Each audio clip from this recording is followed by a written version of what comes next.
நாகமன தன்னை யாரும்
நாகமணிக்கு தோகமணிக்கும் ஒரு கால வச்சு நின்றுட்டு இருக்கிறேன்.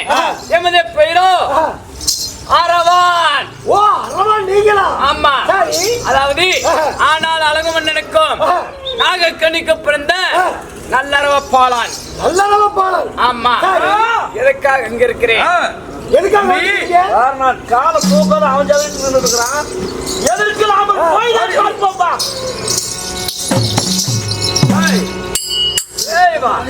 நாங்கள் 2 பேர்களும் போய் ஆகணும் இந்த தரத்துல.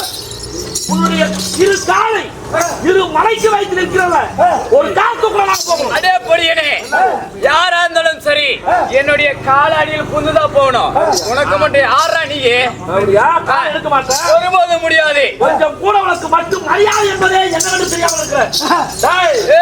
ஒழுங்கா காலை தூக்கி நாட்டி கூறுதா இருக்கிறியாகுவாய். வீட்டில் பூச்சி என்று பொற்றிக்கொள் அடக்கம் செய்ய பார்க்கிறதே இது பணங்காட்டு நரி. உன் சலசலப்புக்கள் அஞ்சாது தெரிஞ்சுக்க. என்ன செய்வேன் புலி சிறுதன்னு நினைச்சேன். பெருத்த வேலையை காட்டுது. பெரும் காத்தலா விடுவான் ஜாக்கிரதை. அப்படியா? பாவியை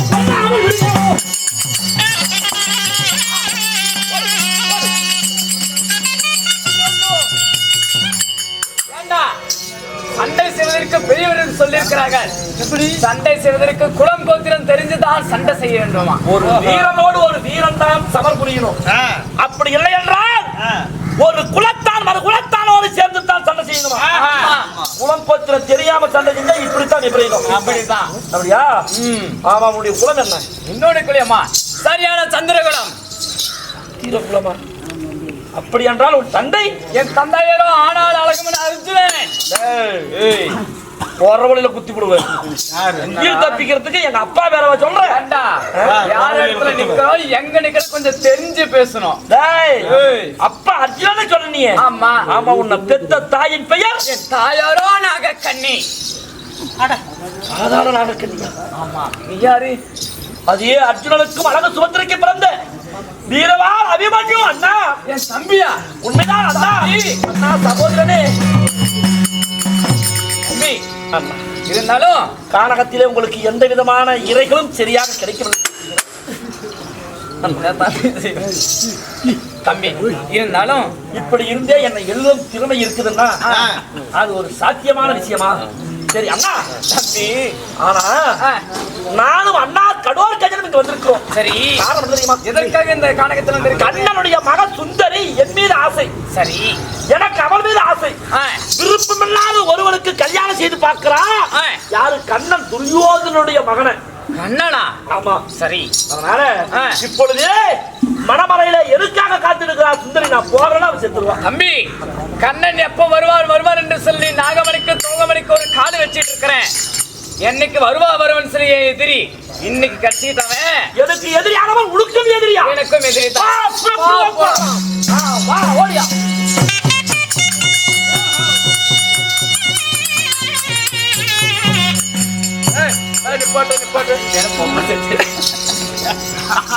ஆமா அண்ணா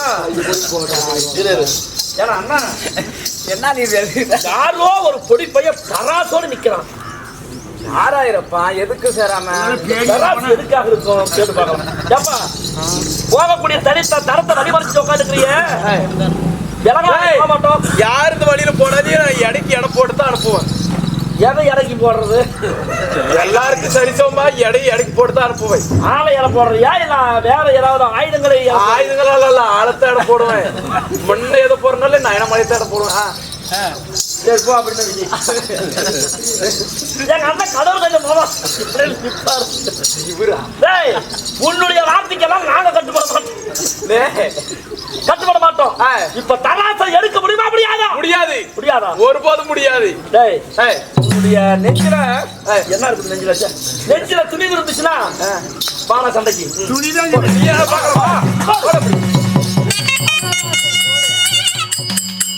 போட்டு வர்றது. இருவர்களும் ஆயுதத்தை எரிக்கிற போதே காலில சரணாகதி அடிக்கிறது. ஆமா யாரு?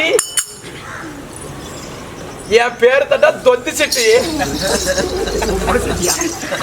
தொந்தி செட்டி என்பது நீயா? தொந்தி செட்டி என்பது நீயா? ஆமா. அப்படின்னா உங்க பெற்ற தந்தையார் பெயர் தெரியுமா உனக்கு?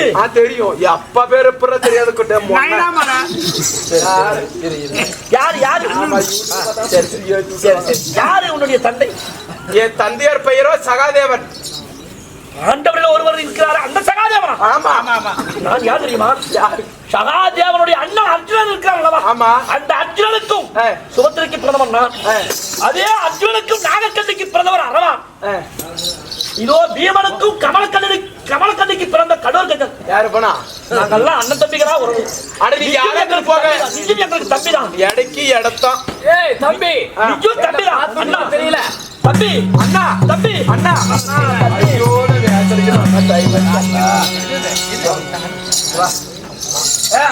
ஒரே ஒரு சிறிய வேலை. என்ன வேலை? என்னோட நீ வர்ற துபாரகைக்கு. எப்பா அப்ப எடை போடணும். நான் நிறைய இடத்துக்கு போகணும். நானு போகக்கூடிய இடமெல்லாம் இருக்கட்டும். பிடிச்சிச்சு கரத்தானுக்கு வர நேரம் எனக்கு வேற போன் வந்து பொழுதுக்கு அது. சரி இப்போ என்ன செய்யணும் தெரியுமா? வா கண்ணன் இருக்கக்கூடிய இடத்துக்கு போவோம். அப்படி கமலசுந்தரி என்னுடைய வருகைக்காக காத்துட்டு இருக்கிறாரா? போகலாம்.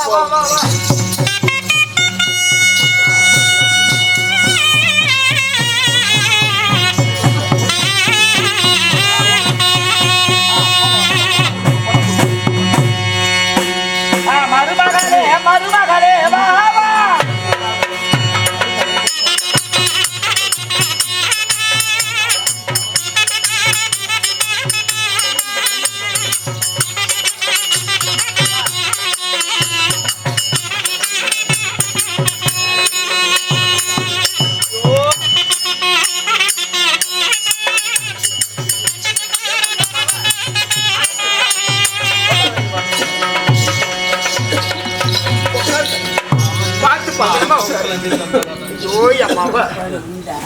எப்படி ஆயா? எப்படியா புள்ள? ஆயா எப்படி? அப்பா என் புள்ள அழகு எப்படி? ஐயோ அதே சமயத்துல லட்சணகுமாரன் இப்போ மணமலைக்கு மாப்பிள கோலத்தோட வர்றாரு.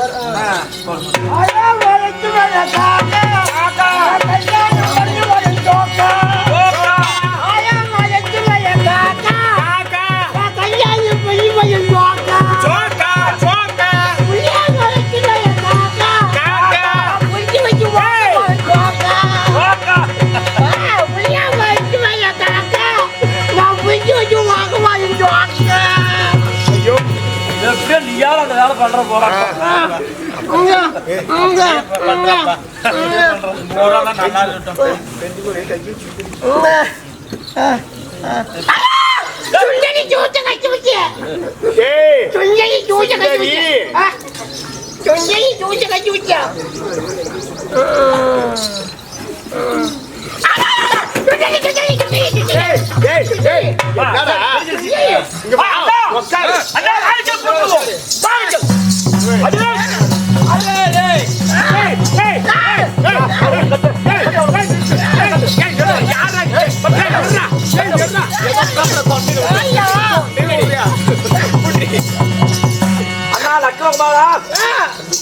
எம்பி அண்ணா நான் தான் உன்னுடைய தம்பி அபிமன்யும்.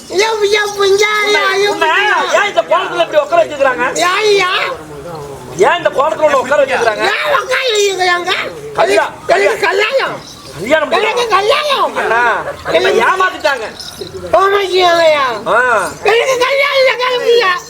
கல்யாணம்னா இப்படி இல்ல, நான் சொல்லுவேன், நான் செஞ்சு காட்டுவேன், அத கச்சிதமா பாத்துக்கிட்டு இருந்தா அப்புறம் நீ பண்ணணும்.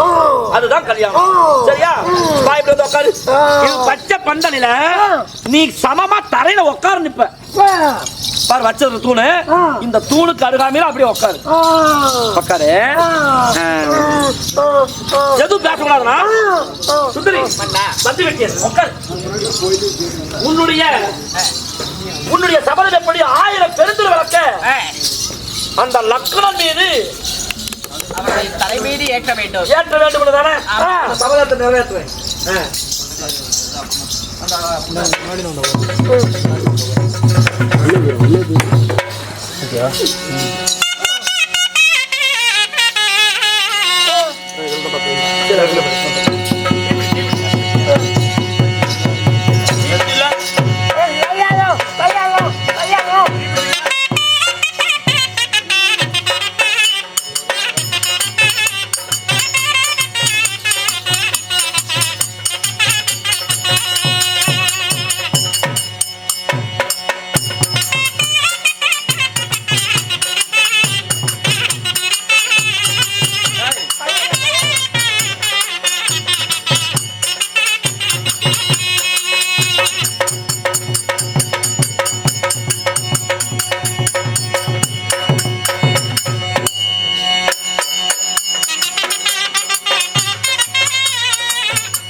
உன் தலை மேல 1000 பெருந்திரு விளக்க அணையாமல் இருக்கும்படி காப்பதற்காக எரிய வச்சிருக்கிறேன். அணையாம பாத்துக்கணும். இதுதான் கல்யாணத்துல முதல் வேலை. சரியா? சுந்தரி உன்னுடைய மனதுக்கு ஏற்றபடியே இதோ 1000 பெருந்திரு விளக்கு அந்த லக்கிலான் மீது ஏற்றி வைத்து விட்டேன். இப்போ கல்யாணம் செய்வோமா? எங்க தாலி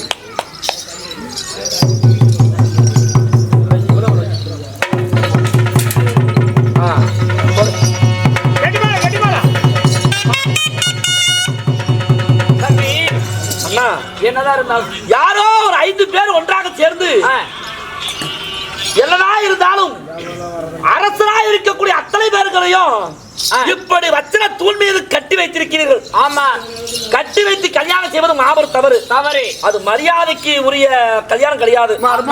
அதனால சகல பேர்களையும் நாம கட்டு அவிழ்த்து விட்டு அதன் பிறகு கல்யாணம் செய்வோம். அவுத்து விடுறா மாமியார் அவரு மாமி ஆசீர்வாதம். போறன்னைக்கு போயிட்டு புதன்கிழமைக்குள்ள வந்துருக்கு. கையடிக்கலாம்.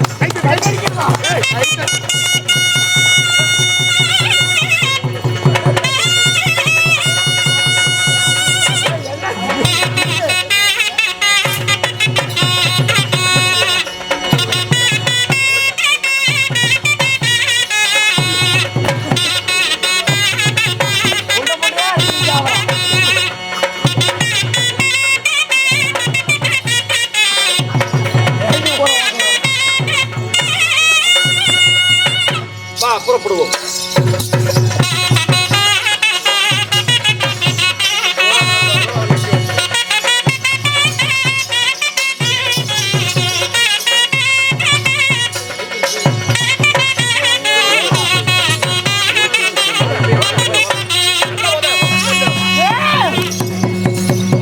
அண்ணா ஓத்துட்டா, அண்ணா ஓத்துட்டா, அண்ணா ஓத்துட்டா, அண்ணா என்ன ஓத்துட்டா, ஓத்துட்டா. அண்ணா அந்த சுந்தரியானவள் உன்னை காலால் எட்டி ஆண்களை அவமதிப்பு செய்தது தகுந்த தண்டனை நான் கொடுக்கிறேன். அண்ணா அரிய சுந்தரி, மன்னா எங்க அண்ணன் லட்சுமணனை சரி உன் காலால எட்டி உதைத்தாயாமா? உண்மையா? ஆமாங்க. ஏன், என்ன காரணம்? ஏங்க மனசுக்கேற்ற மனவாதம் கிடைத்து விட்டார் என்று சொல்லி ஒரு சந்தோஷத்துல உதச்சிட்டாங்க. அப்படியா? பெண் புத்தி பின் புத்தியா? அடியே மன்னா தள்ளிக்கா உனக்கு வந்துடும். உன்னுடைய ஆணவம் கர்வத்தால் மனசுல நினைச்சவனே இன்னைக்கு நமக்கு கணவனாக வந்துட்டான்னு சொல்லிதானே எங்க அண்ணனை எட்டு வச்சேன். ஆமா. அடியே இன்று எனக்கு அண்ணன் சரி பகையானது எங்க உள்ளத்தில் இருந்தாலும் எங்களுடைய அண்ணன் தம்பி உறவாகப்பட்டது என்னைக்கு நீடிச்சுட்டு தான் இருக்கும். அலையாகப்பட்டது அடித்தால் விலகும், மீண்டும் ஒண்ணு சேரத்தான் செய்யும். எங்க அண்ணனை எட்டி உதைச்ச காலு இன்னைக்கு எங்க அண்ணனை எட்டி உதைச்ச காலு என்னையே எட்டி உதைக்க எத்தனை காலமணி ஆகும். அதனால இனிமேல் சரி நீ என்னோடு சேர்ந்து வாழக்கூடாது.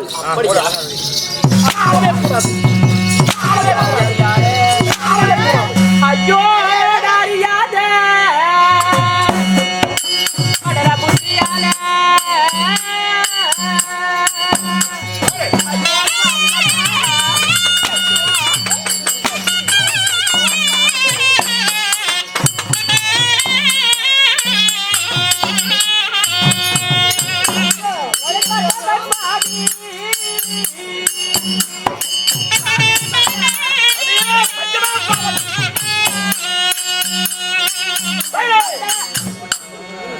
அடியே எட்டி பழுத்தால் தான் என்ன, ஈழல் வாழ்ந்தால் தான் என்ன,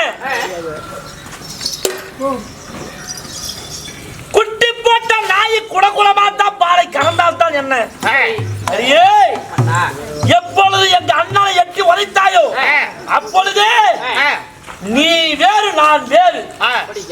தாலி கட்டின தோஷத்துக்கு உன்னை நான் என்ன செய்கிறேன் தெரியுமா? என்ன செய்றீங்க? நீ உயிரோடு வாழும் வரை நான் உயிரோடு இருக்கும் பரிபந்தம் நீ கல்லறையிலேயே தான் இருந்து நீ காலம் கழிக்கணும். கல்லறை சிறையில போடு. மீண்டும் என்னை சிறையிலே அடைக்கிறேன் சொல்கிறீர்களே, எனக்கு விடுதலை தான் எப்பங்க? என்றாவது நேரமும் காலம் நெருங்கி வந்தா அப்பொழுது வந்து உன்னை சந்திக்கின்றேன். அதுவரை நீ கல்லறையிலேயே இரு. அப்படியே. ஓ அண்ணா, இதுதான் கல்யாணம். சரியா? அப்பா வாங்கக்கூடியவர் உங்களுக்காக காத்துக்கிட்டு இருக்கிறாருங்க. உள்ளே சென்று பிடிங்கி சாப்பிடுங்க. கேளு சபையோர்களே, சுந்தரி கல்யாணம் அவரை கல்லறை சிறை அழைப்பதோடு எங்களது நாடகம் நிறைவேறியது. எல்லோருக்கும் நன்றி கடன் வணக்கம். ஒருவர் கை தட்டுங்கோ. இதுவரை நம்ம சேனலை சப்ஸ்கிரைப் பண்ணாதவங்க சப்ஸ்கிரைப் பண்ணிடுங்க. நம்ம தெருக்கூத்து வீடியோ உடனுக்குடனே உங்களை வந்தடைய பக்கத்தில் இருக்க பெல் பட்டனையும் கிளிக் பண்ணுங்கள்.